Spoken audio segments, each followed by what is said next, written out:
Assureurs, assurés, bonjour. Bienvenue dans FX Assure l'enquête, votre magazine dédié à l'assurance vie. Un grand merci pour vos nombreux emails auxquels nous restons attentifs. Aujourd'hui, nous abordons le sujet de la défense des intérêts des épargnants et des investisseurs. L'assurance vie, comme tout placement, a ses subtilités. En cas de litige, quels sont les recours ? Vous pouvez opter pour le médiateur de votre société d'assurance, ou bien encore pour les services de l'ACAM et son département du droit du contrat et des relations avec les assurés. Il existe également des avocats spécialisés dans la défense des épargnants et des investisseurs, qui apportent des solutions amiables ou judiciaires. Je reçois aujourd'hui Maître Lecoq-Vallon. Bonjour Maître Lecoq-Vallon. Bonjour Monsieur Dubesset.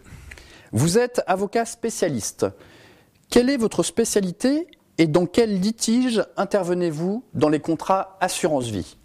Alors mon cabinet est spécialisé en règle générale dans la défense des épargnants. C'est l'essentiel de son activité. Et la première caractéristique du cabinet, c'est que nous avons choisi notre camp, c'est-à-dire que nous sommes systématiquement contre les banques et les compagnies d'assurance pour lesquelles nous ne travaillons absolument jamais. Nous sommes donc résolument consuméristes et on a fait le choix de défendre les clients de ces banques et de ces compagnies exclusivement. Alors l'activité du cabinet, c'est principalement en matière d'assurance vie. On défend les clients qui ont souscrit des contrats d'assurance vie. Le premier axe de cette défense, c'est ce qu'on appelle le devoir d'information et de conseil, c'est-à-dire que on demande, le cas échéant, des dommages et intérêts aux compagnies lorsque les clients qui ont souscrit des contrats se sont retrouvés avec des produits qui ne sont pas adaptés à leur situation.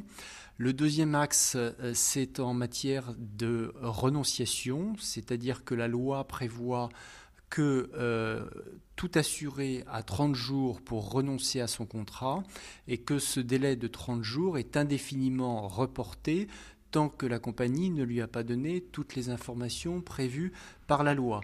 C'est-à-dire que tout assuré qui a souscrit un contrat d'assurance vie, c'est-à-dire un produit d'épargne avec des SICAV à l'intérieur qui ont pu évoluer à la baisse avec la crise financière, a la possibilité de récupérer ses pertes en invoquant la faculté de renonciation, c'est-à-dire en considérant que le délai de 30 jours n'a jamais commencé à courir alors que le contrat a été souscrit il y a plusieurs années. Nous sommes par ailleurs, c'est le troisième point, spécialisés sur en général les produits d'épargne, mais ça peut concerner également les contrats d'assurance vie, pour lesquels on peut intervenir sur des questions techniques qui sont liées à des arbitrages, qui sont liés également à des événements spécifiques, comme par exemple l'affaire Madoff. Nous avons des clients qui sont victimes de ce scandale et pour qui nous récupérons des dommages et intérêts qui ont d'ailleurs déjà, à l'heure qu'il est, obtenu pour certains des transactions, ce qui est une première en France.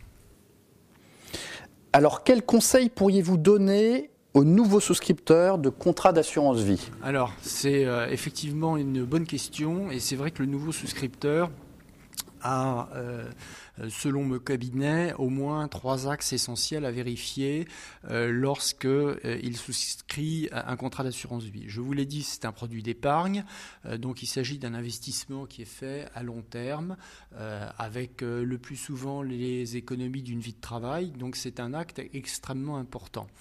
Il y a au moins 3 axes à vérifier.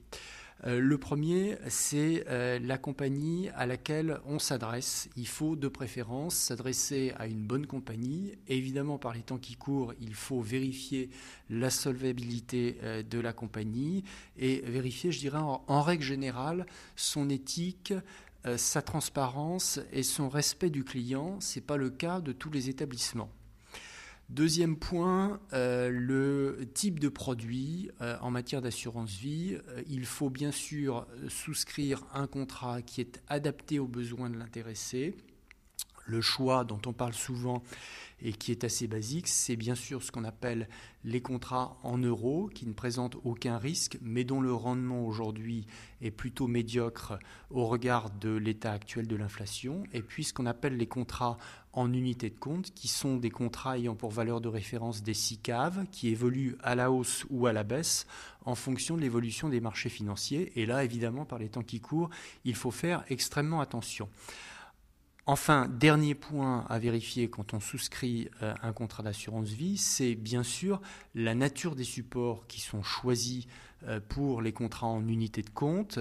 On va avoir, surtout en ce moment, des offres de SICAV qui sont extrêmement larges, qui sont proposées par l'assureur. Il faut bien sûr, de ce point de vue-là, faire le bon choix. Encore une fois, un choix adapté à sa situation, mais qui tient compte également de la situation de marché, ainsi que de son souhait quant à un degré d'exposition au risque. Il y a des gens qui sont évidemment plus ou moins allergiques à ce risque, surtout par les temps qui courent.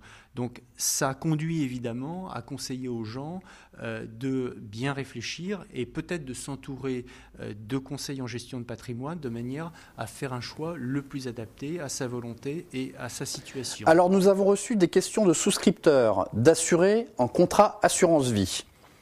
Si vous le voulez bien, nous allons vous confier 2 dossiers. Oui, très volontiers. On va suivre l'évolution de ces dossiers avec vous, puisque vous êtes un spécialiste en la matière. Maître Lecoq-Vallon, je vous remercie beaucoup pour votre intervention. On vous retrouvera bientôt sur newsassurance.com. Affaire à suivre. En attendant, je vous invite à participer activement à votre magazine FX Assure l'enquête. Je vous retrouve tous les 15 jours sur newsassurance.com.